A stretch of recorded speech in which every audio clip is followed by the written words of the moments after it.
નમો રિહંતાણમ નમો સિદ્ધાણમ નમો આર્યાણમ નમો ઉવચ્ચાણમ નમો લોયે ત્રિકાળવર્તી સૌવસાહુણ મંગલમ ભગવાન વીરો મંગલમ ગૌતમો ગળી મંગલમ કુંદ કુંદાર્યો જૈન ધર્મોસ્તુ મંગલમ સર્વમંગલ્ય માંગલ્યમ સર્વકલ્યાણકારકમ પ્રધાનમ સર્વધર્માણામ જૈનમ જયતુ શાસનમ ઓમકાર બિંદુ સંયુક્તમ નિત્યમ ધ્યાયન્તિ યોગિનઃ કામદં મોક્ષદં ચૈવ ઓંકારાય નમો નમઃ નમઃ સમય સારાય સ્વાનુભૂત્યા ચકાસતે સ્વભાવાય ભાવાય સર્વભાવાંતરચિને અજ્ઞાનતિમિરાંધાનં જ્ઞાનાંજન્યશલાકયા ચક્ષુરુન્મિલિतं યેન તસ્મૈ શ્રીગુરુવે નમઃ આત્મા જ્ઞાનં સ્વયં જ્ઞાનં જ્ઞાનાદન્યત કરોતિ કિમ પરભાવસ્ય કરતાત્મા મોહોયં વ્યવહારિણં મંગલમય મંગલકરણ વીતરાગ વિજ્ઞાન નમો તારી જાતે ભય હરિહંતાતિ મહાન. ઓમ નમઃ સિદ્ધેભ્ય નમઃ સિદ્ધેભ્ય નમઃ સિદ્ધેભ્ય.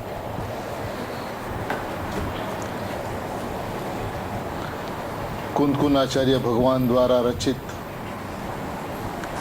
ભરત ક્ષેત્રનું ભગવાન એવું આ ગ્રંથાધિરાજ સમયસારજી પરમાગમ છે. તેની છઠ્ઠી ગાથા. આ ગ્રંથાધિરાજની ટીકા અમૃતચંદ્ર આચાર્ય ભગવાને કરી છે.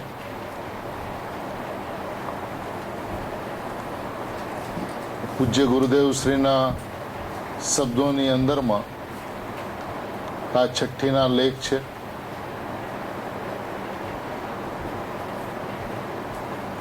જેની અંદરમાં પ્રશ્ન એ પૂછ્યો છે કે શુદ્ધાત્મા કોણ છે. સર્વપ્રથમ આત્માર્થીઓનો આ પ્રશ્ન છે. પ્રશ્ન પણ એવો છે કે શુદ્ધાત્મા કોણ છે, જેનું સ્વરૂપ જાણવું જોઈએ. એટલે કે શુદ્ધાત્મા કોણ છે અને જણાય કેવી રીતે, બે વાત છે. શુદ્ધાત્માથી જો વાત કરવામાં આવે તો શુદ્ધાત્મા એ છે જે અનાદિકાળમાં ક્યારેય અસદરૂપ થયો નથી અને જેને શુદ્ધ થવાનો પ્રશ્ન નથી. અનાદિકાળથી આત્મા અશુદ્ધરૂપ થયો નથી અને શુદ્ધ થવાનો એને પ્રશ્ન નથી. એનું નામ શુદ્ધ છે.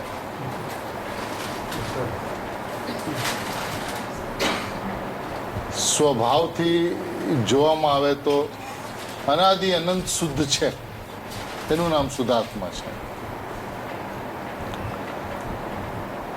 હવે જે ક્યારે પણ અશુદ્ધરૂપ થયો નથી અને શુદ્ધરૂપ થતો નથી એવો જે શુદ્ધાત્મા જે છે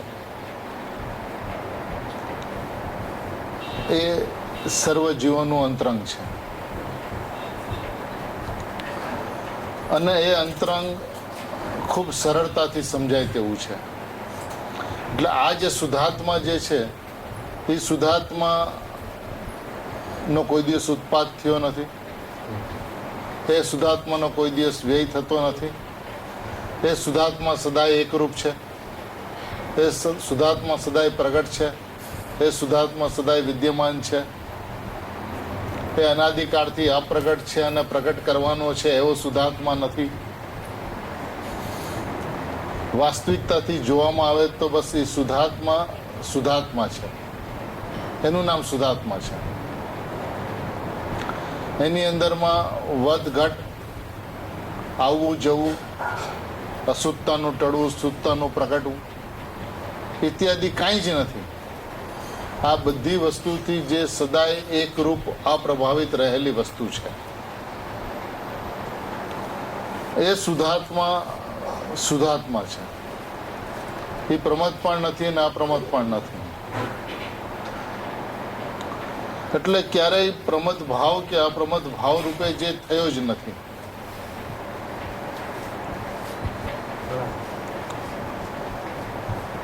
એટલે પ્રમદ ભાવ અને અપ્રમદ ભાવ જે છે એ અન્ય ભાવ છે, શુદ્ધાત્માથી ભિન્ન ભાવ છે.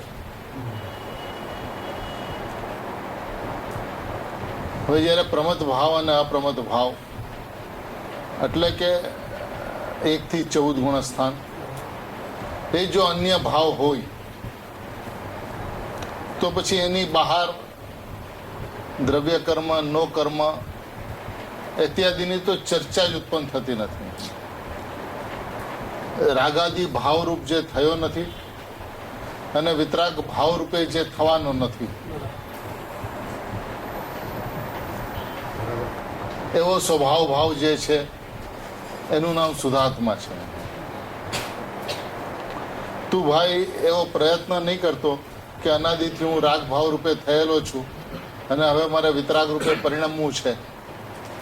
એવો જે દ્રષ્ટિકોણ જે છે એ દ્રષ્ટિકોણ શુદ્ધાત્માનો નકાર કરે છે, શુદ્ધાત્માનો નિષેધે છે, શુદ્ધાત્માનો તિરસ્કાર કરે છે. ત્યારે એ ભાવની ઉત્પત્તિ થાય છે. અને આજ દિવસ સુધી શુદ્ધતા પ્રગટ કરવાનો પ્રયત્ન કર્યો છે, માટે શુદ્ધતા પ્રગટ થઈ નથી. શુદ્ધતા એ કોઈ પ્રગટ કરવાની વ્યવસ્થા નથી. પોતે શુદ્ધ સ્વભાવી પરમાત્મા છે, એ હું છું એવો જ્યારે શ્રદ્ધાંત થાય છે ત્યારે જે પરિણામ ઉત્પન્ન થાય છે એનું નામ શુદ્ધતા છે. શુદ્ધતા એ કોઈ પ્રગટ કરવાની વસ્તુ નથી. શુદ્ધ સ્વભાવ હું છું એવા લક્ષ્ય શુદ્ધતા પ્રગટ થાય છે. અને એ ભાવ જે છે, શુદ્ધતા રૂપી ભાવ જે છે, એ ભાવથી હું અન્ય ભાવ છું.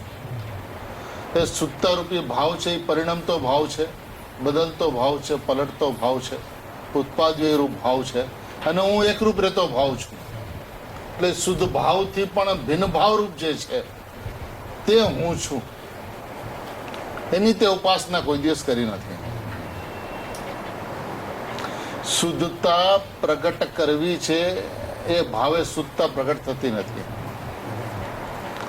શુદ્ધતા એ શુદ્ધાત્માનો ભાવ નથી.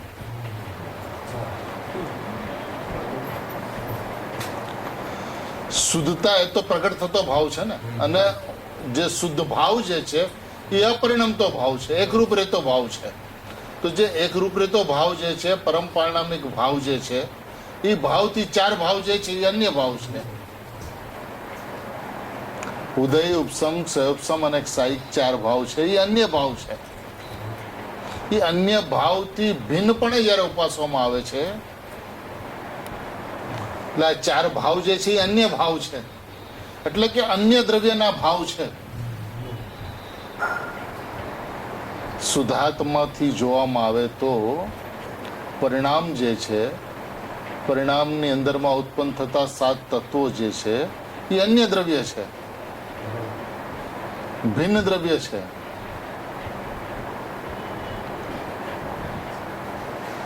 એ ભિન્ન દ્રવ્યના ભાવોથી ભિન્નપણે ઉપાસવામાં આવતા, એને કોઈ દિવસ એનાથી એને ભિન્નપણે ઉપાસ્યો નથી. એને શુદ્ધતા પ્રગટ કરવી છે, પણ એ પરિણામની અંદરમાં ઉત્પન્ન થતા ઉપસમ સહપસમ અને સાહિકના ભાવો જે છે એ અન્ય દ્રવ્યના ભાવો છે એવું એને ક્યારેય સમજાણું નથી. એ આત્માનો ભાવ નથી. આત્માનો ભાવ પરમ પરિણામિક ભાવ છે, એનું નામ શુદ્ધાત્મા છે. એકરૂપ રહેતો, નહીં પલટતો, નહીં બદલતો, અપરિણામી રહેતો પરમ પરિણામિક ભાવ જે છે, ત્રિકાળ ભાવ જે છે, શુદ્ધ ભાવ જે છે, જ્ઞાયક ભાવ જે છે, જ્ઞાયક એક ભાવ જે છે, પછી વસ્તુ છે એ શુદ્ધાત્મા છે. અને એ શુદ્ધાત્મા છે એ હું છું ત્યારે એની ઉપાસના કરી કહેવાય. ક્યારે? કે અન્ય દ્રવ્યના ભાવોથી ભિન્નપણે ઉપાસવામાં આવે ત્યારે. તો આ શરીર છે એ અન્ય દ્રવ્યનો ભાવ છે એટલું નથી. કર્મ છે એ અન્ય દ્રવ્યનો ભાવ છે એટલું નથી. રાગાદી ભાવ છે એ અન્ય દ્રવ્યના ભાવો છે એટલું નથી. પ્રમત અપ્રમત જે છે, શું કીધું? જ્ઞાયક ભાવથી જળ ભાવ રૂપ થતો નથી. ક્યારે કીધું એવું? કે જે શુભ અશુભ ભાવો તેમના સ્વભાવે પરિણમતો નથી, એટલે કે જ્ઞાયક ભાવથી જળ ભાવ રૂપ થતો નથી, તેથી પ્રમત પણ નથી અને અપ્રમત પણ નથી. એ જે શુદ્ધાત્મા જે છે એ પ્રમત પણ નથી અને અપ્રમત પણ નથી.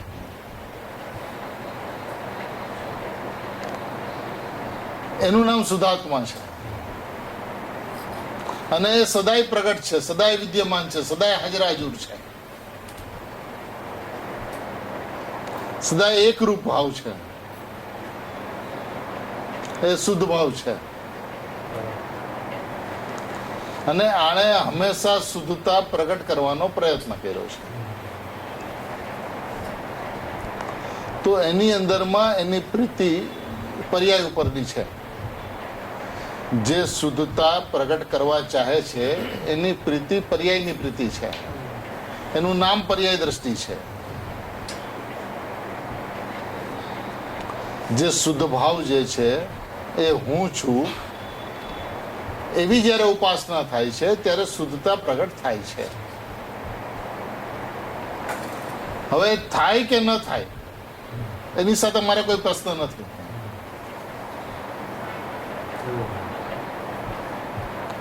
એણે હંમેશા શુદ્ધતા પ્રગટ કરવાનો પ્રયત્ન કર્યો છે. એ પ્રયત્ન ખરેખર આત્માની જ્યારે અસાધના કરે છે, આત્માની વિરાધના કરે છે, ત્યારે ભાવ ઉત્પન્ન થાય છે શુદ્ધતા પ્રગટ કરવાનો.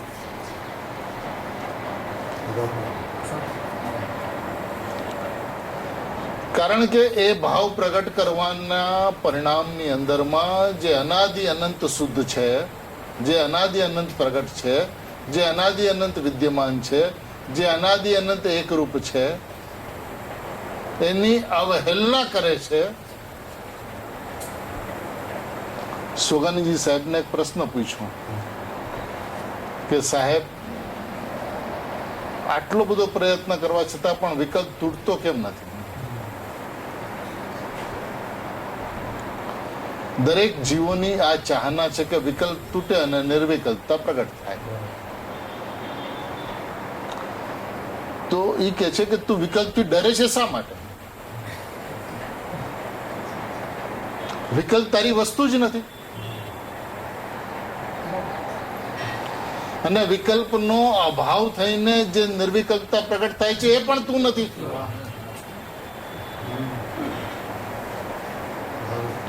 એ વિકલ્પ અને નિર્વિકલ્પતા બંનેથી રહિત નિર્વિકલ્પ સ્વભાવી એ ભગવાન આત્મા તું છું એવું તું શા માટે નથી જોતો?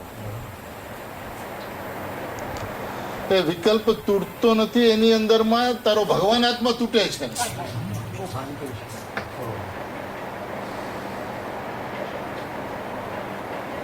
પ્રભુ તને આ વાત કેમ નથી સમજાતી?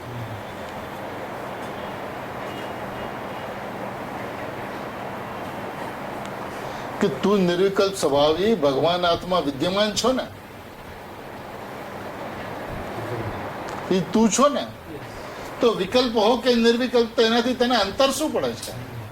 પ્રમત હોય કે આ પ્રમત, તને અંતર શું પડે છે? તું પ્રમત અને અપ્રમત ભાવરૂપ તો થતો જ નથી.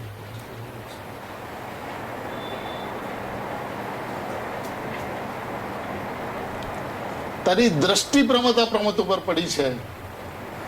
વિકલ્પનો અભાવ કરીને નિર્વિકલ્પતા પ્રગટ કરવી છે, એવી તારી જે દ્રષ્ટિ જે પડી છે એ શુદ્ધાત્માનો નિષેધ કરે છે, શુદ્ધાત્માનો બહિષ્કાર કરે છે, શુદ્ધાત્માનો તિરસ્કાર કરે છે. માટે વિકલ્પનો સદભાવ રહ્યા કરે છે. જ્યારે પ્રમત પણ નથી અને અપ્રમત પણ નથી, એવો જે એક જ્ઞાયક ભાવ છે, એવો જે જ્ઞાયક ભાવ, એક ભાવ જે છે એ તું છો, તો પછી પરિણામની અંદરમાં વિકલ્પ હો કે નિર્વિકલ્પ, પરિણામની અંદરમાં બંધ હો કે મોક્ષ, પરિણામની અંદરમાં આશ્રવ હો કે સંવર, તને કાંઈ ફરક નથી પડતો.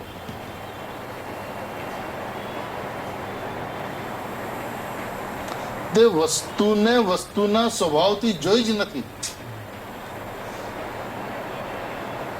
એટલે એ સમસ્ત અન્ય ભાવોથી ભિન્નપણે ઉપાસવામાં આવતા એ ઉપાસના જ નથી થતી છે ને. તે જ સમસ્ત અન્ય દ્રવ્યોના ભાવોથી ભિન્નપણે ઉપાસવામાં આવતો સમસ્ત અન્ય દ્રવ્યના ભાવો, સમસ્ત અન્ય દ્રવ્ય નથી કીધું, સમસ્ત અન્ય દ્રવ્યના ભાવો. શરીર જે છે, નો કર્મ જે છે, નો કર્મનો ભાવ, દ્રવ્ય કર્મ છે, દ્રવ્ય કર્મનો ભાવ, ભાવ કર્મ છે એનો ભાવ, અને નિર્વિકલ્પ જે છે એ ભાવ,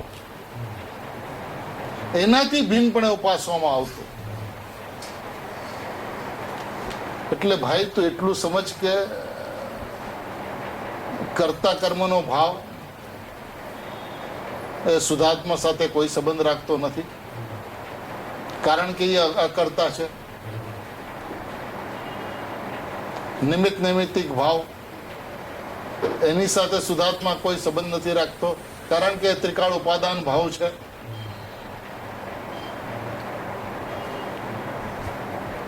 અને પરિણામની અંદરમાં ભગવાન આત્મા જણાય તો ભગવાન આત્મા એનું જ્ઞેય અને જ્ઞાનની પર્યાય જાણનાર એવો કોઈ સંબંધ નથી, કારણ કે એ જ્ઞાતા છે. જ્ઞાતા જ્ઞેય, નિમિત્ત નૈમિત્તિક અને કર્તા કર્મ સંબંધ એ બધા અન્ય દ્રવ્યના ભાવો છે, એનાથી ભિન્નપણે ઉપાસવામાં આવતા.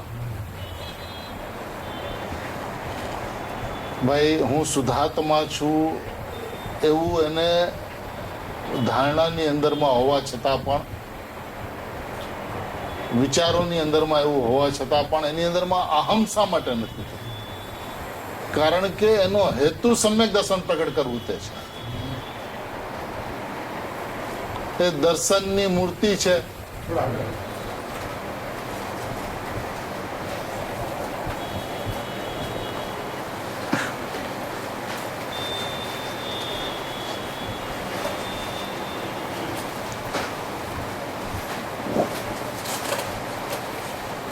બે જણા આવી ગયો ને, બે જણા ઉપર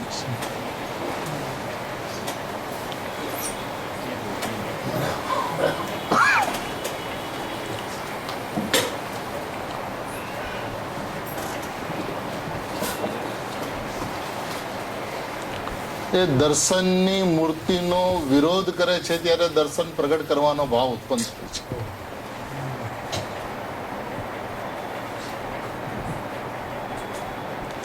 આ વાત આજે સમજમાં આવે, કાલે સમજમાં આવે, અનંત કાળ પછી સમજમાં આવે, આ સમજે છૂટકો છે. એને વિતરાગતા પ્રગટ કરવાનો અભિપ્રાય રહ્યા કરે છે, અને વિતરાગતા પ્રગટ કરવી છે એનો અર્થ એ છે કે વિતરાગ મૂર્તિ છો એનો વિરોધ છે.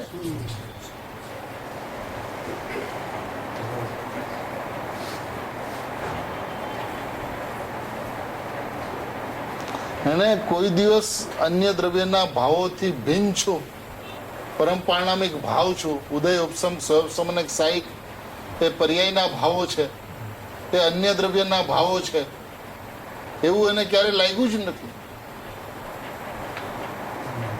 મોક્ષ પ્રગટ કરવા યોગ્ય છે, પવિત્ર છે, પણ ભાઈ તું મોક્ષની મૂર્તિ છો ને, તું પવિત્રતાનો પુંજ છો ને,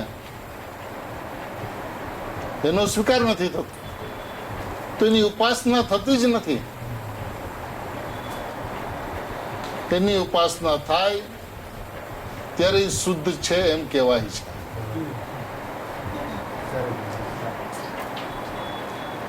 ભાઈ ઉપાસના ન થાય તો પણ એ તો શુદ્ધ જ છે. ઉપાસના કરી તો એ શુદ્ધ કહેવાય છે. હવે ઉપાસના થાય કે ન થાય, હું પરમાત્મા છું, પરમ પારણામિક ભાવ છું એવું જોવે કે ન જોવે, એ તો એ જ છે. એમ છતાં જ્યારે અન્ય દ્રવ્યોના ભાવોથી ભિન્નપણે ઉપાસવામાં આવે છે ત્યારે એ શુદ્ધ કહેવાય છે.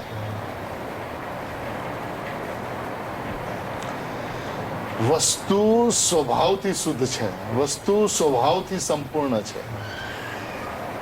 તું ભાઈ વિકલ્પના અભાવની અને નિર્વિકલ્પતા પ્રગટ કરવાની જે ખ્વાહિશ રાખે છે એની અંદરમાં સ્વભાવનો વિરોધ છે.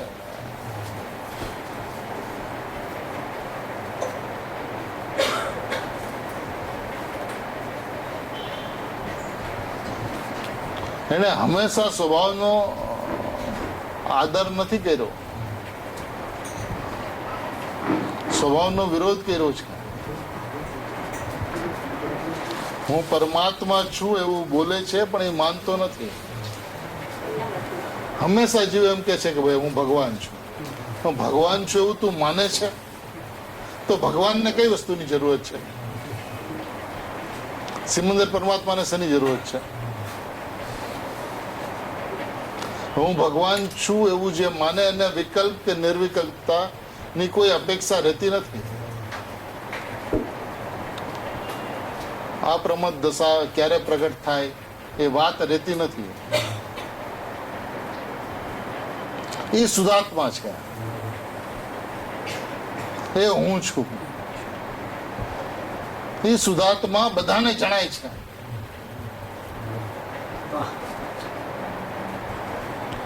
જણાય જ છે.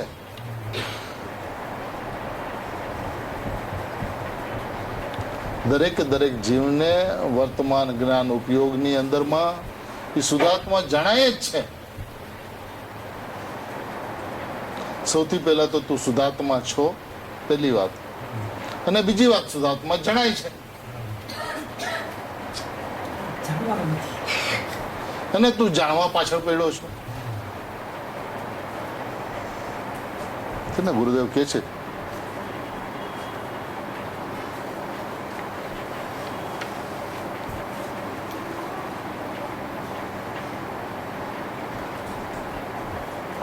$207 નંબરના પાના ઉપર છે, જ્ઞાનની એક સમયની પર્યાયનો સ્વભાવ તો એવો છે કે આખું દ્રવ્ય જે જાણે છે એ એક સમયની પર્યાયનો સ્વભાવ જ એવો છે, સ્વભાવ છે કે એક નાયકને જાણે છે. એટલે કે એક નાયક જણાય છે એવો એનો સ્વભાવ છે.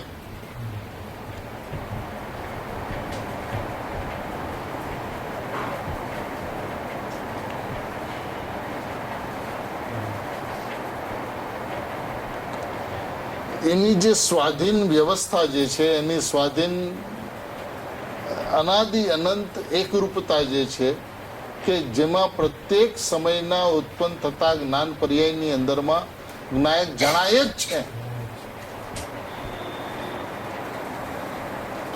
સૌ કોઈને હંમેશા પ્રત્યેક સમયે.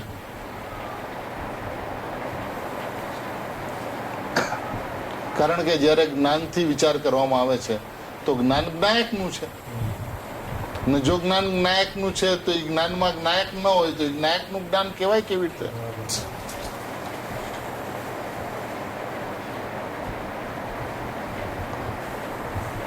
નહીં, જો જ્ઞાયકનું જ્ઞાન છે તો જ્ઞાયક જણાય જ છે. તું જાણવાનો પ્રયત્ન કરે છે, તારું અજ્ઞાન છે.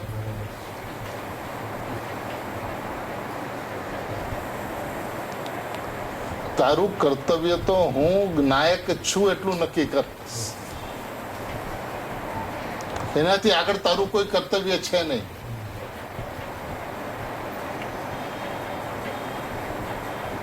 અને આ અનાદિ અનંત વ્યવસ્થા છે. વસ્તુ શુદ્ધ છે, એ શુદ્ધ અનાદિ અનંત શુદ્ધ છે, એ શુદ્ધ રૂપે થતી નથી. અશુદ્ધ કોઈ દિવસ થઈ નથી. અશુદ્ધતા ટાળવાનો અને શુદ્ધતા પ્રગટ કરવાનો તારો જે અભિગમ જે છે એ મિથ્યાત્વનું કારણ છે.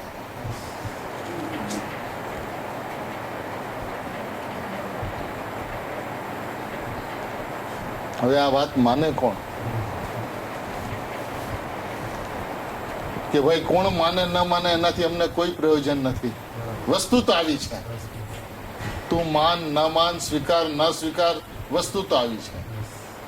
કેવી છે? તો કે બસ શુદ્ધ છે, પ્રગટ છે, વિદ્યમાન છે, અનુત્પન્ન છે, અભાવ થવાનો નથી, નાશ થવાનો નથી, અન્ય દ્રવ્યના ભાવોથી ભિન્ન છે. હું છું એવું નક્કી કરે, એનું નામ ઉપાસના છે. એને શુદ્ધ કહેવાય છે.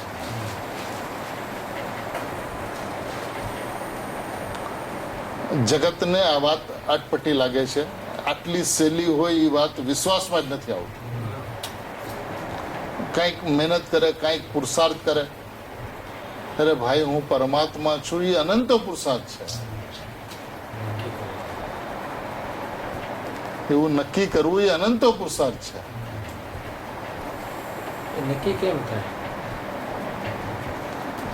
પોતે છે એવો એને વિશ્વાસ આવવો જોઈએ. કોઈના દ્વારા નહીં, કોઈના કહેવાથી નહીં, કારણ કે એ તો અન્ય દ્રવ્યના ભાવોથી સદાય ભિન્ન છે. ચાર ભાવોથી, એટલે ઉદય, ઉપસમ, સ્વયંપસમ અને સાહિક ભાવોથી ભિન્ન છે. હવે એને તો બહારની અંદરમાં કાંઈ પણ સંયોગોમાં ફેરફાર થાય તો મારો ઉદય આવો. અરે ઉદય છે જ નહીં તને. આ સંસારના ઉદયો તો નો કર્મનો ઉદય છે. તારો ઉદય ક્યાંથી? જે બહારના ઉદય ભાવને પોતાનો ઉદય ભાવ માને છે, એની તો દ્રષ્ટિ જળ દ્રષ્ટિ છે. એ તો હું આત્મા છું ત્યાં નથી આવ્યો.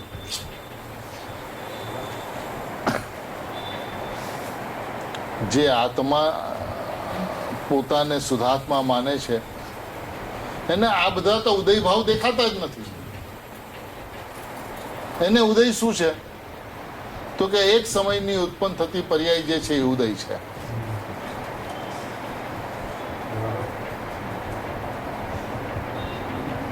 ભાઈ ઉદય ભાવથી હું રહિત છું.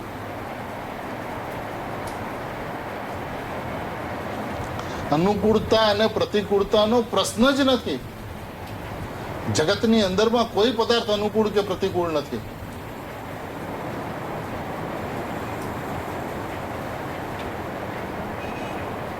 પાપનો ઉદય ને પુણ્યનો ઉદય છે કોને?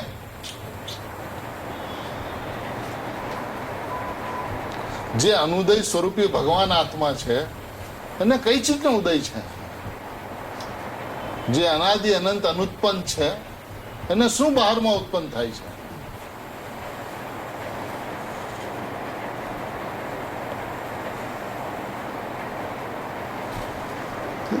કર્મોની વ્યવસ્થા સ્વાધીન છે. એ કર્મોના ઉદયને કારણે જીવ સુખી દુઃખી થાય છે. એ કર્મોના ઉદયને કારણે જીવ નરકમાં જાય છે. એ કર્મોના ઉદયના કારણે જીવ ગુરુદેવ પાસે જાય છે, એવું છે જ નહીં.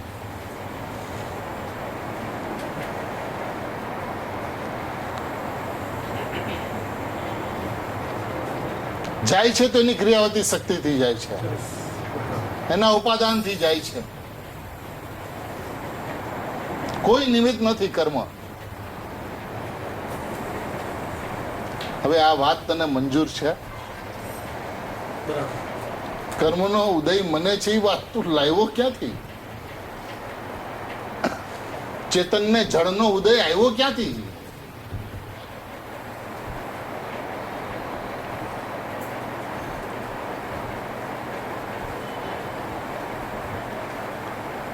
સંયોગોની વ્યવસ્થા સાથે તારે સંબંધ શું છે? જે અસંગી સ્વરૂપે ભગવાન આત્મા રહેલો છે તો અસંગી છે, તો પરમ પારણામિક ભાવ છે, તો નિષ્ક્રિય છે, તો અનાદિ અનંત શુદ્ધ છે, અનાદિ અનંત પરિપૂર્ણ છે.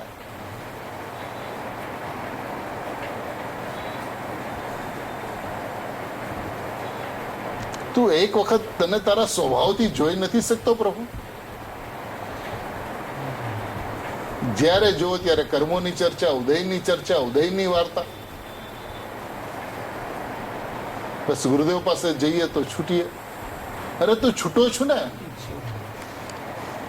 તું બંધાયો છે તો મુક્તિની વાત કરે છે. તે બધા અન્ય દ્રવ્યના ભાવો છે, એનાથી ભિન્ન છે ભગવાન આત્મા. એ ભિન્ન છે એવું જો તું ન માન તો એની ઉપાસના કેવી રીતે થાય? બોલવાથી ઉપાસના નહીં થાય. એ રાગ ભાવ છે એ અન્ય દ્રવ્યનો ભાવ છે, એ વિતરાગ ભાવ છે એ અન્ય દ્રવ્યનો ભાવ છે. જ્યાં સુધી વિતરાગતા પ્રગટ કરવાની ભાવના તું ભાવે છે ત્યાં સુધી તું વિતરાગ મૂર્તિનો અનાદર કરે છે.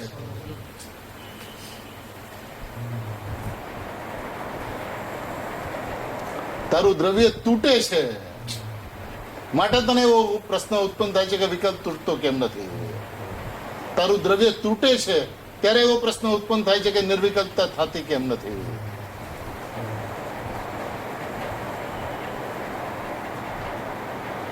શા માટે સ્વભાવનું જોર શા માટે નથી આવતું? કારણ કે અપેક્ષાઓ, વિવિક્ષાઓ તો બધી પરપદાર્થની રહેલી છે. આ સંયોગ ભાવને પોતાનો સંયોગ માને, ઉદય ભાવને પોતાનો ઉદય માને છે, શરીરનો ઉદય માને પોતાનો ઉદય. તો હજી તો એક દ્રવ્ય બીજા દ્રવ્યથી ભિન્ન છે એ વાત સમજાણી નથી. એક દ્રવ્ય બીજા દ્રવ્યથી ભિન્ન છે એ વાત તો સ્વીકાર નથી. હવે એ દ્રવ્યના ભાવોથી ભિન્નપણું, અન્ય દ્રવ્યના ભાવોથી ભિન્નપણું એને કેમ સમજાય? આ રાગ ભાવ અને વિતરાગ ભાવ અન્ય દ્રવ્યનો ભાવ છે.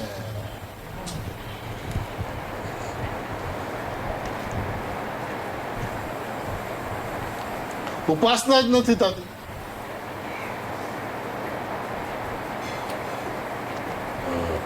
દ્રષ્ટિ રહે છે પર્યાય ઉપર, અને એ બધાથી થોડોક આગો ખસે છે તો બસ મારે તો દ્રવ્યને જાણવું છે, મારે તો દ્રવ્યને દેખવું છે. અરે આ પર્યાય દ્રષ્ટિ છે.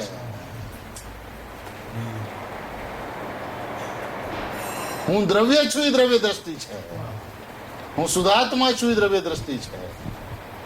શુદ્ધાત્માને જોવો છે, જાણવો છે, અનુભવવો છે એ પર્યાય દ્રષ્ટિ છે. સ્વભાવનું જોર આવે તો ક્યાંથી આવે?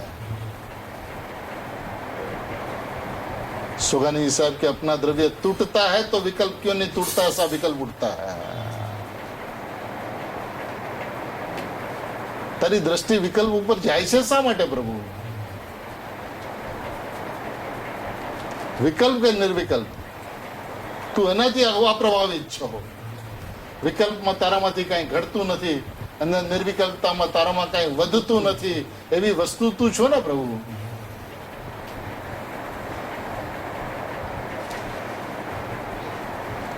આવા વિકલ્પ અને નિર્વિકલ્પથી રહિત શુદ્ધાત્મા હું છું એમ જ્યારે જોવે છે ત્યારે એને શુદ્ધ તત્વની ઉપાસના કરી એમ કહેવામાં આવે છે ત્યારે શુદ્ધ કહેવાય છે. પણ ઉપાસના કરી એટલે નહીં, તો સ્વભાવથી શુદ્ધ છે.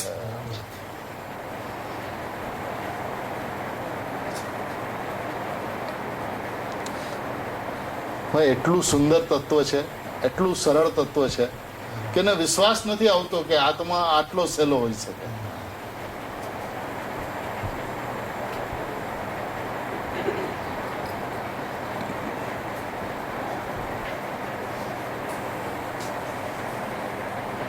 સુંદર છે એ વાત તો માનવી ઈઝી છે, પણ સરળ છે નથી માનતો ને. એને તો ઉપાસના કરવી છે, તો સરળ ક્યાંથી રહે એના માટે? તો પછી ઉપાસના થાય કેવી રીતે પ્રભુ? હું શુદ્ધ છું એવા દ્રષ્ટિએ, એવા લક્ષ્ય, એવા વિશ્વાસ ઉપાસના થાય છે. એનું નામ ઉપાસના છે. જેવો શુદ્ધાત્મા છે એવો પોતાને માને એનું નામ ઉપાસના છે.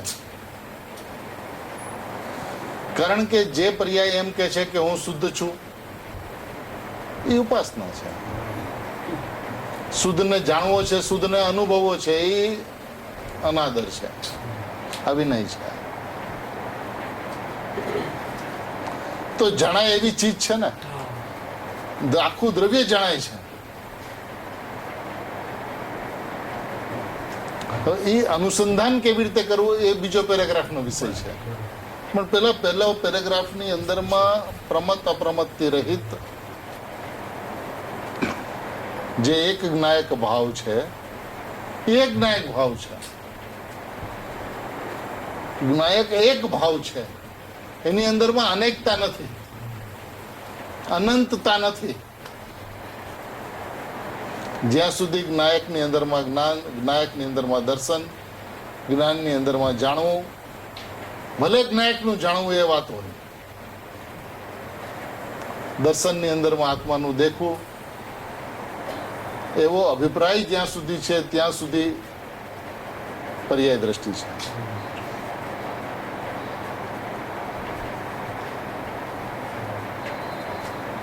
દ્રવ્યને જોવું છે પર્યાય દ્રષ્ટિ છે, દ્રવ્યનો અનુભવ કરવો છે પર્યાય દ્રષ્ટિ છે.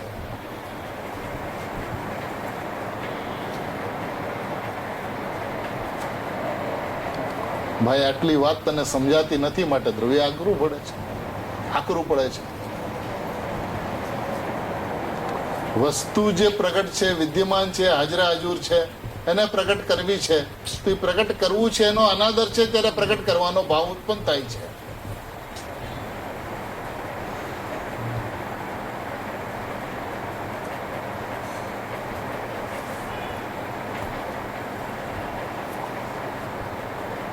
કારણ કે જે વસ્તુ જે છે એ તો પ્રગટ છે, વિદ્યમાન છે, હાજરા હાજુર છે. હું છું બસ પ્રત્યક્ષ. એટલી વાત છે.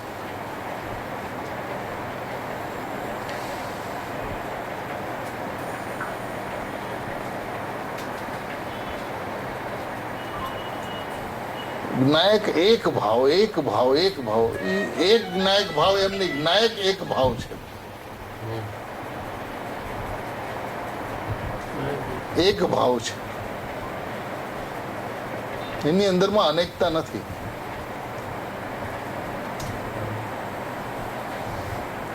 માટે એમ કીધું જ્ઞાયકમાં જ્ઞાન નથી, દર્શન નથી, ચારિત્ર નથી.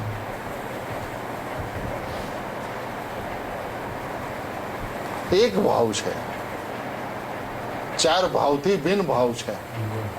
નહીં પરિણમતો ભાવ છે, અપરિણામી ભાવ છે, પરમ પરિણામિક ભાવ છે. અને બાકીના જે ચાર ભાવ જે છે એ અન્ય દ્રવ્યનો ભાવ છે. એ અન્ય દ્રવ્યના ભાવોથી ભિન્નપણે ઉપાસવામાં આવતા, જે પ્રમત અપ્રમત રૂપે થતો જ નથી તે જ. એટલે આ પ્રમત અને અપ્રમત છે એ પણ અન્ય દ્રવ્યનો ભાવ છે, એ જડભાવ છે. અને આત્મા છે એ ચેતન ભાવ છે. એ ચેતન ભાવથી જળભાવ ભિન્ન છે. એ જળભાવના ભાવો જે છે એ પ્રમત અપ્રમત છે.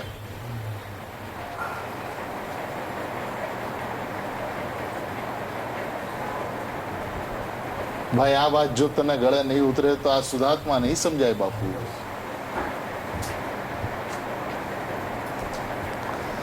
આખા જૈન શાસનની અંદરમાં આટલી જ વાત તારે સમજવાની છે કે અન્ય દ્રવ્યના ભાવોથી ભિન્નપણે ઉપાસવામાં આવતા, અન્ય દ્રવ્યના ભાવોથી ભિન્ન, અન્ય દ્રવ્યના ભાવોથી ભિન્નપણે વસ્તુ છે. એક ભાવ છે, નહીં બદલતો ભાવ છે, ઉત્પાદ વ્યય વિનાનો ભાવ છે, સદા હિત ટકતો ભાવ છે.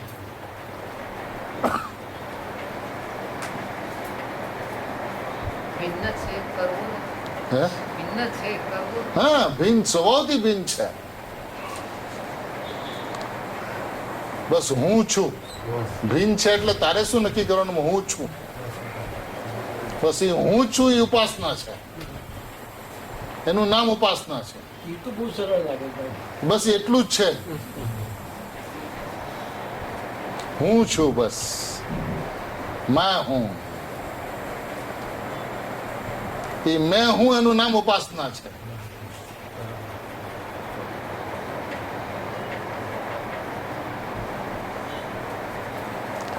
એક સમયને માટે પણ એણે આવા પોતાના સ્વભાવને આ રીતે જોયો નથી.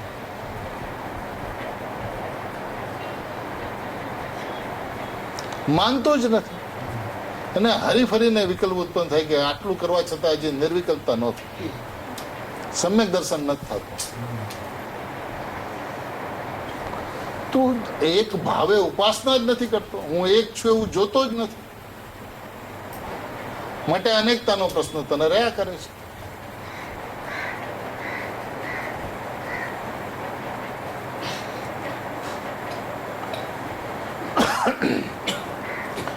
તો કે છે કે અન્ય દ્રવ્યના ભાવોથી ભિન્નપણે ઉપાસવામાં આવતો શુદ્ધ કહેવાય છે.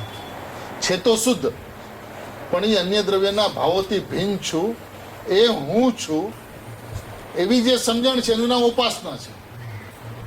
અને એવી ઉપાસના થાય ત્યારે શુદ્ધ કહેવાય છે. છે તો શુદ્ધ સ્વભાવથી, પણ આવી ઉપાસના થાય ત્યારે શુદ્ધ કહેવાય છે. આ તો ધ્યેયનો પાઠ, દ્રષ્ટિનો વિષય તો આજને દિવસે મુમુક્ષુ જગતને ગુરુદેવના પ્રતાપે, સોગાનીજીના પ્રતાપે અત્યંત સ્પષ્ટ થયો છે. હવે આનું અનુસંધાન કેવી રીતે? જ્ઞાનની વ્યવસ્થા શું? તો આચાર્ય ભગવાન એમ કહે છે કે વળી છે તો આવો, સ્વભાવથી શુદ્ધ, સ્વભાવથી એકરૂપ, સ્વભાવથી અનાદિ અનંત, સ્વભાવથી પ્રત્યક્ષ, સ્વભાવથી વિદ્યમાન, સ્વભાવથી હાજરા હજુર, અન્ય દ્રવ્યના ભાવોથી ભિન્ન, છે તો સ્વભાવથી આવો. હવે આવું હોવા છતાં પણ વળી દાહ્યના એટલે કે બળવા યોગ્ય પદાર્થના આકારે થવાથી અગ્નિને દહન કહેવાય છે. બધી કેવા વાળી વ્યવસ્થા છે નહીં. છે બધી કહેવાની. બળવા યોગ્ય પદાર્થના આકારે થવાથી અગ્નિને દહન કહેવાય છે. થયું શું? તો કે લાકડું બળવા યોગ્ય છે, કોલસો બળવા યોગ્ય છે, રાખ બળવા યોગ્ય છે, ઈંધણ બળવા યોગ્ય છે. તો બળવા યોગ્ય પદાર્થના આકારે થવાથી અગ્નિ શું થઈ? તો કે જે લાકડું જે બળવા યોગ્ય છે એ પદાર્થના આકારે થઈ એટલે એને બાળનાર કહેવાય છે. લાકડું અગ્નિને કારણે બળતું જ નથી. જેવો લાકડાનો આકાર છે એવો આકાર અગ્નિનો થયો તો એને બાળનાર કહી દીધું.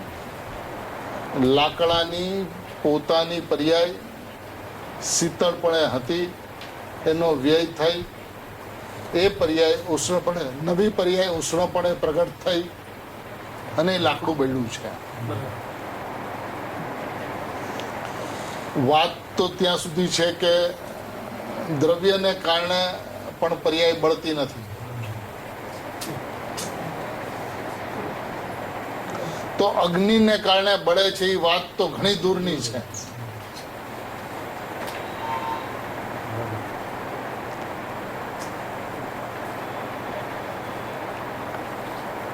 માટીમાંથી ઘડો થતો જ નથી, કુંભારથી ઘડો થયો એ વાત તો બહુ દૂરની છે.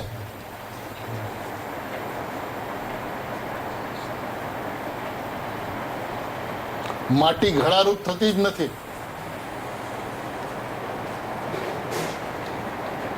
આ તો અનાદિ અનંત વ્યવસ્થા છે.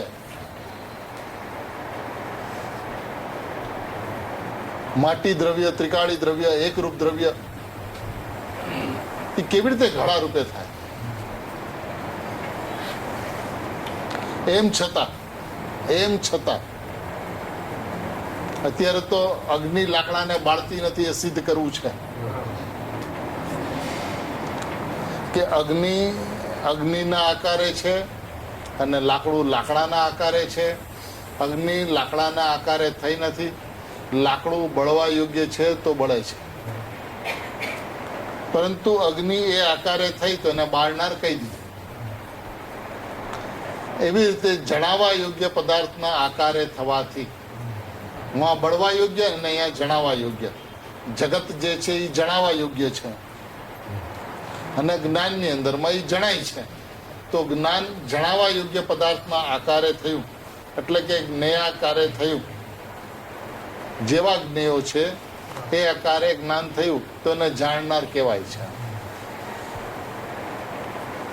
જેમ અગ્નિ લાકડાને બાળતું નથી તેમ જ્ઞાન જ્ઞેયોને જાણતું નથી.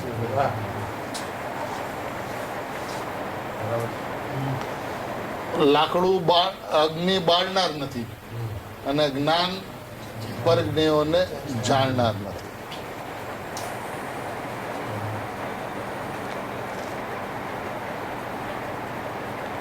એણે હંમેશા સંયોગોથી જ હરેક વસ્તુનું માપદંડ કાઢ્યું છે. લાકડાની અંદરમાં બળવાની યોગ્યતા છે, જ્ઞેયોની અંદરમાં જણાવવા યોગ્યપણું છે, એનું પ્રમેયત્વ શક્તિ છે, જ્ઞેયત્વ ધર્મ છે એનો તો જણાય છે. હવે જ્યારે જણાય છે ત્યારે જ્ઞેયની સાપેક્ષતામાં જ્ઞેયાકાર કહેવાય છે, પણ જ્ઞાન જ્ઞેયાકાર થતું નથી. લાકડાનો જેવો આકાર છે એવું અગ્નિ થઈ તો એ લાકડું ચોરસ છે, લાંબુ છે તો અગ્નિ લાંબી થઈ, ચોરસ થઈ. એ ખરેખર અગ્નિ એ લાકડાના આકારે નથી થઈ. અગ્નિ તો અગ્નિના આકારે છે. પાઠ 3 પ્રકારે આવે. પેલો પાઠ એવો આવે કે લાકડાને બાળે તે અગ્નિ. બીજો પાઠ એવો આવે કે ઉષ્ણ તે અગ્નિ. હવે લાકડાને બાળે તે અગ્નિ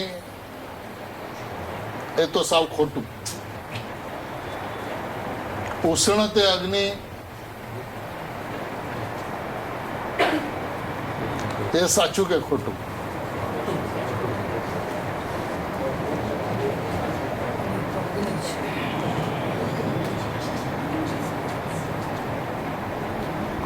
અરે ભાઈ, અગ્નિ તો અગ્નિ છે. એ ઉષ્ણતા થી જો તું અગ્નિનો માપદંડ કરવા જઈશ તો એ તો એક ધર્મ છે.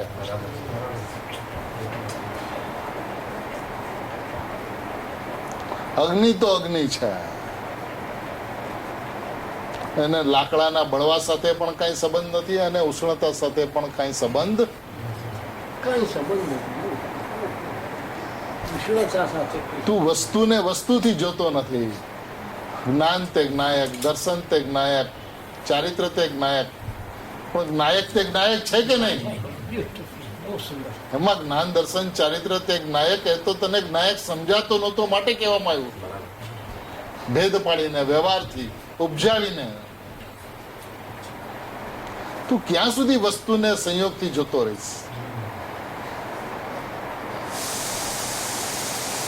એક વખત તો નાથ પ્રભુ સ્વભાવને સ્વભાવથી જો. સંયોગથી જોવાની તને ટેવ પડી છે અને એ સ્વભાવની અંદરમાં સંયોગ નથી, આસંગી વસ્તુ છે.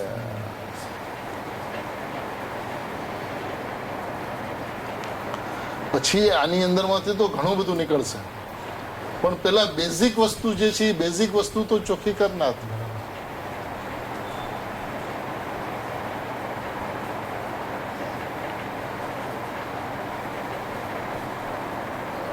લાકડું અને અગ્નિ બંને ભિન્ન ભિન્ન છે. જ્ઞેયો અને જ્ઞાન ભિન્ન ભિન્ન છે. ઓલામાં જણાવવાની યોગ્યતા છે અને જ્ઞાનની સ્વચ્છતા છે તો જણાય છે. પણ એ જ્ઞાન ક્યારે પણ જ્ઞેયના આકારે થતું જ નથી. જો જ્ઞેયના આકારે થાય તો જ્ઞેયકૃત અશુદ્ધતા. જ્ઞેયનું જ્ઞાન થાય તો જ્ઞેયકૃત અશુદ્ધતા. જ્ઞેયથી જ્ઞાન થાય તો જ્ઞેયકૃત અશુદ્ધતા.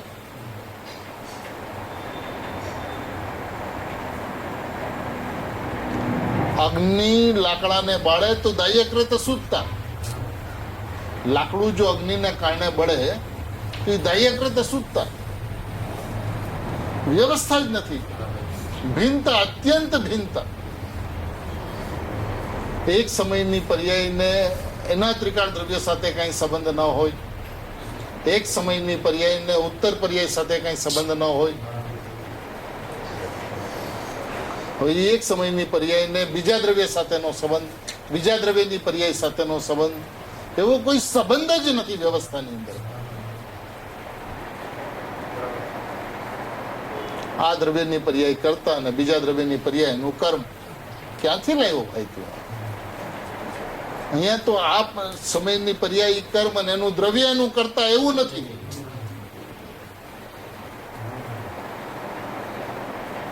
દ્રવ્ય પર્યાયની વચ્ચે કરતા કર્મ સંબંધ નથી, તો બે દ્રવ્યની બે પર્યાયો વચ્ચે કરતા કર્મ સંબંધ ક્યાંથી આવે? કે જ્ઞાન તો જ્ઞાન ભાવે છે, એ જ્ઞેયાકારે થયું જ નથી, એ તો જ્ઞાનાકારે છે ને.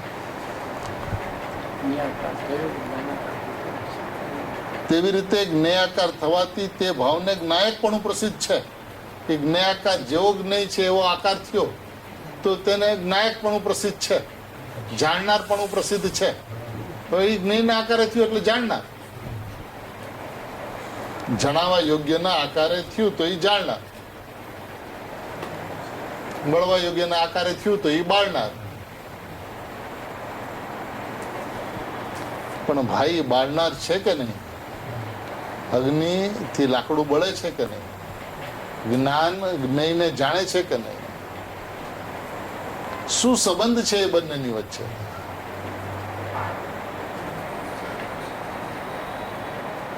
એક વખત વસ્તુને પડખે રહીને બાપુ તું જોતો ખરો નાથ, વસ્તુના સ્વભાવથી જોતો અત્યંત ભિન્નતા છે. દ્રવ્ય સ્વભાવ પર્યાય સ્વભાવ રૂપ નથી થતો, એ બંને સ્વભાવોની સ્વાધીનતા છે, નિરપેક્ષતા છે. એકબીજાને એકબીજા સાથેનો કોઈ પ્રકારનો સંબંધ નથી.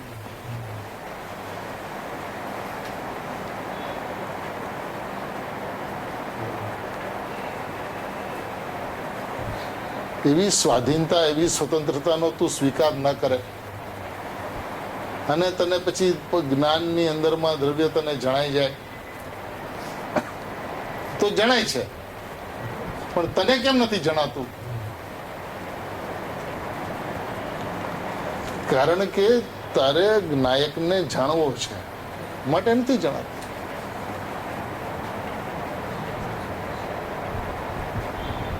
તું જણાય છે એમ નથી માનતો.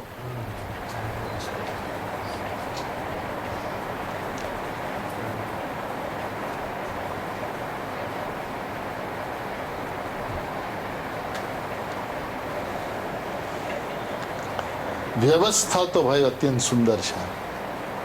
એક ગાથાની અંદરમાં આખું જૈન દર્શન આખું મિત્રે છે. ધ્યેય શું, જ્ઞેય શું, ધ્યેયપૂર્વક જ્ઞેય શું, જ્ઞાનની સ્વાધીનતા શું, એ જ્ઞેયપણું જે છે એ જ્ઞેયપણાની અંદરમાં જ્ઞાનમાં શું થાય છે? તો કે જ્ઞાયકપણું પ્રસિદ્ધ છે. અરે ભાઈ પ્રભુ શું કહો છો નાથ? તું ઉભો તો રે એક વખત. આ તારી ઊંધી દોટ, વસ્તુને પકડવાની દોટ, જણાય છે એનો વિરોધની દોટ, તને વસ્તુને સમજવા નથી દેતી. જે પ્રસિદ્ધ છે એની સમજ જોતો નથી ને, એને વસ્તુને વસ્તુથી નથી જોતો, એને સંયોગથી જોવે છે. તેની ભ્રાંતિ છે. જ્ઞાન જ્ઞેયને જાણે છે, અગ્નિ લાકડાને બાળે છે, એ જેટલો દોષ છે, અગ્નિ લાકડાને બાળે છે એ સમજણ જેટલો દોષ છે, જ્ઞાન પરને જાણે છે એટલો જ દોષ છે. વસ્તુ જેમ છે તેમ તારા જ્ઞાનમાં ના આવી.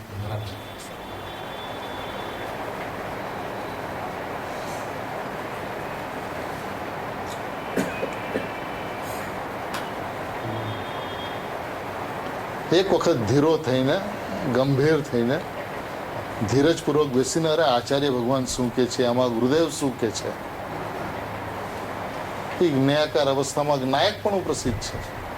તો છે જ્ઞાયકાર અવસ્થા અને પ્રસિદ્ધ થાય જ્ઞાયક.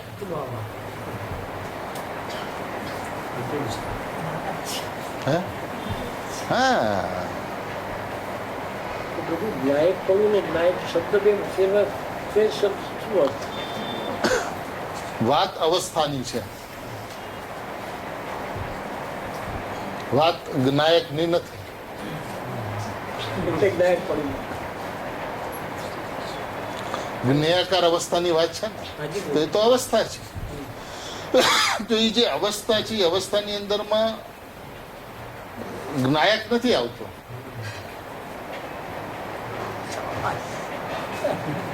બહુ સુંદર, બહુ સુંદર. થોડોક ધીરો થઈને ભાઈ, સ્ટેપ બાય સ્ટેપ જરા સાંભળતું નાખ. તારું સ્વરૂપ કેવું છે, પરથી તું ઉપડો નથી. એટલે આચાર્ય ભગવાન જ્ઞાન પર્યાયમાં લઈ આવે છે. એ જ્ઞાન પર્યાયની વ્યવસ્થા જો, એ જ્ઞાન પર્યાયની અંદરમાં જ્ઞાયકપણું પ્રસિદ્ધ છે એ જો, એ જ્ઞાન પર્યાયની અંદરમાં જ્ઞાયકપણે જે જણાયો તે જો, એ જ્ઞાન પર્યાયની અંદરમાં સ્વરૂપનું પ્રકાશનપણું છે તે જો.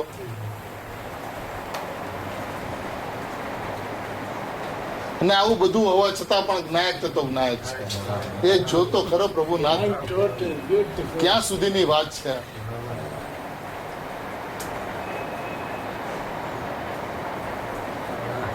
એ પર્યાયની અંદરમાં ત્રિકાળ જ્ઞાયકનું આવું છે ક્યાં? પણ થોડોક ધીરો થઈને આટલી મૂળભૂત વાત છે એને સમજીને એનો નિર્ધાર કર, એનો નિર્ણય કર, ને નિર્ણય કરીને સ્વભાવ ઉપર આવ. જે કાર્ય જે પ્રમાણે સ્વયં થવાનું છે તે કાર્ય તે સમયે સ્વયં થશે. તારે એના માટે એફર્ટ્સ દેવાની જરૂરત નથી. એની વ્યવસ્થા છે.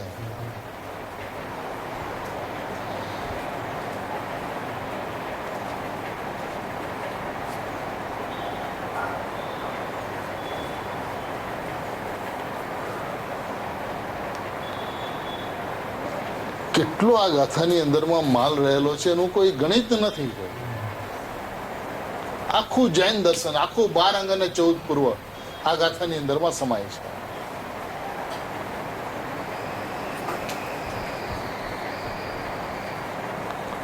તારે નાયકને જાણવાની વિધિ સમજવી છે ને, તો આખી ને આખી વિધિ છે આની અંદર.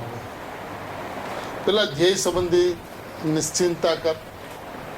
પછી જ્ઞાનની શું વ્યવસ્થા છે અમે કહીએ છીએ કે જ્ઞાનને આજ્ઞા સાથે કઈ સંબંધ છે કે નહીં, પેલા એ કહ્યું. પછી જ્ઞાનને આજ્ઞા સાથેનો સંબંધ છે તો કેટલો સંબંધ છે એ કહેશે.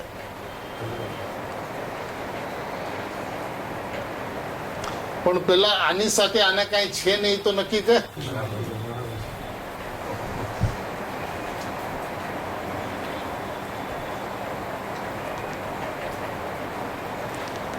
જ્ઞાયકાર અવસ્થાની અંદરમાં જાણનારપણું પ્રસિદ્ધ છે, જ્ઞાયકપણું પ્રસિદ્ધ છે, જ્ઞેય પ્રસિદ્ધ નથી.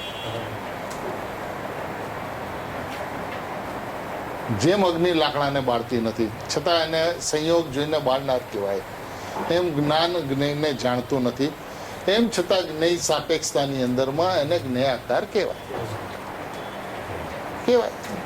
કયો તમે કાંઈ પણ, પરંતુ અગ્નિ બાળનાર નથી અને જ્ઞાન પરનો જાણનાર નથી. એ વાતના નિદાન ઉપર જે આવે છે, એ વાતના નિરાકરણ ઉપર જે આવે છે એને નેક્સ્ટ સ્ટેપ છે. હવે જો તને આ જ્ઞાન પરને જાણતું નથી, એ વાત જો તને ન સમજાતી હોય તો એ ન સમજાય ત્યાં સુધી એની ચર્ચા કર. જેમ 4 ભાવ જે છે એ અન્ય દ્રવ્યના ભાવો છે, એ ન સમજાય ત્યાં સુધી એની ચર્ચા કર. ધ્યેયનો પાઠ નક્કી કર. કે ધ્યેય છે અને પ્રમત અપ્રમત સાથે કઈ સંબંધ છે કે નથી. અને પ્રમત અને અપ્રમત જે છે એ પરિણમતા ભાવો છે, અને ચૈતન્ય ભાવ જે છે, ધ્રુવ ભાવ જે છે, જ્ઞાયક એક ભાવ જે છે, એની સાથે એનો કોઈ પ્રકારનો સંબંધ નથી. એ અન્ય દ્રવ્યના ભાવો છે. એનાથી ભગવાન આત્મા ભિન્ન છે. એ ભગવાન આત્મા હું છું.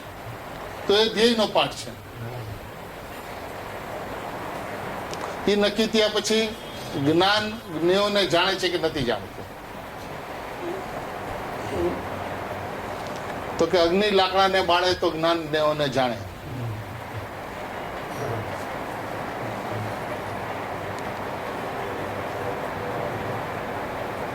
તમને દેખાય છે શું? એની સાથે અમારે કઈ સંબંધ નથી. અગ્નિ અગ્નિ છે ને લાકડું લાકડું છે. અગ્નિ ને લાકડાની સાથેનો કોઈ સંબંધ નથી. સંયોગ સંબંધ જોઈને તું એને બાળનાર કહી દે એમ થોડી ચાલે બાપુ. હવે એવો વ્યવહાર, સંયોગનું જ્ઞાન કરાવવા માટે એવો વ્યવહાર છે, પણ વ્યવસ્થા એવી નથી. વ્યવસ્થા કેવી છે એ આચાર્ય ભગવાન કાલે કહેશે. બીજા સમજવાની ઉતાવળ થાય, તમે જીરું કરી નાખો.